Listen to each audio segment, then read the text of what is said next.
where you're from, and what you do. Hi, I'm Sierra Ndagire. I'm 27. I'm from London and I'm a fashion designer. I have a small brand called Crolage. So my brand is mainly about self-expression. I'm African, I'm Ugandan, and it's very colourful because I grew up there for 10 years and the vibe is always really colourful. Everyone's like doing their own thing. It's quite free. So that's what I like to portray in my brand. And it's sustainable. Sustainability is really important to me. Handcrafted. And I think a lot of handcraft has been lost in the past couple of years. And I think it's time to bring it back. So that's what it's about.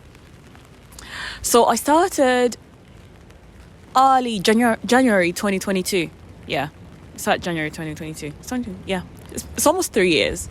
I have always wanted to do fashion, like since I was young, but like I guess everyone does to a certain degree. But I've also always been really good at science, so I ended up doing a science degree. But in the back of my mind, I always wanted to do something creative, and I didn't know whether that was going to be long-term business or something like an outlet. So I started Crolage as an outlet rather than a business, and it grew into a business. And I think that made it seem like I can do this forever. It doesn't mean it might be Crolage, it might be a different form of artistry, but I'm going to be a creator forever. One of my proudest moments so far is the creation of the Ruth dress. So I stayed up at night and I was just like making this dress, and I just kept going, and I kind of just stopped in the middle and I was like, right, I'm gonna go to sleep. But then I took a picture of it and people loved it the way it was before I finished making it. And that, like, to this day is probably my biggest dress, but I loved it because it was such like share whatever you have and people will love it.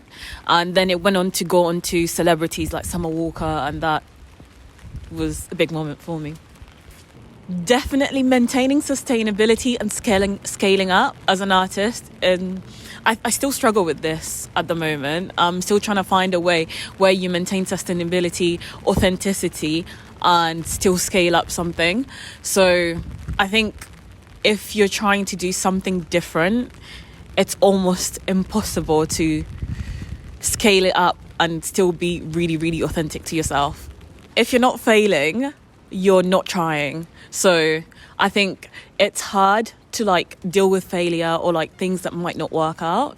And that's something I've been struggling with lately. If something doesn't work out, I beat myself up a lot. But it kind of just shows that I'm really, really growing rather than I'm just not being successful. Yeah. That's a hard question. But I like it. Does it get easier?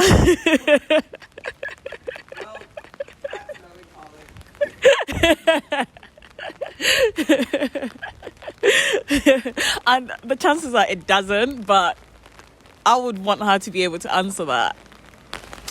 I think it's really interesting to see what inspires others. So I would definitely, like, some of my favorite creatives, I would want to ask what inspires you and like what brought them to that place. Like the journey, like whatever experience they had that led them to a place where they started creating certain things, I think is really important, even the small things. So yeah, I think fashion creators need to be a little bit more supportive of the question is supportive of each other. But I think we, especially in London, we're not very much like, you can do this. It's more like, oh, like, you're thinking about doing that, 1,000 people are doing it.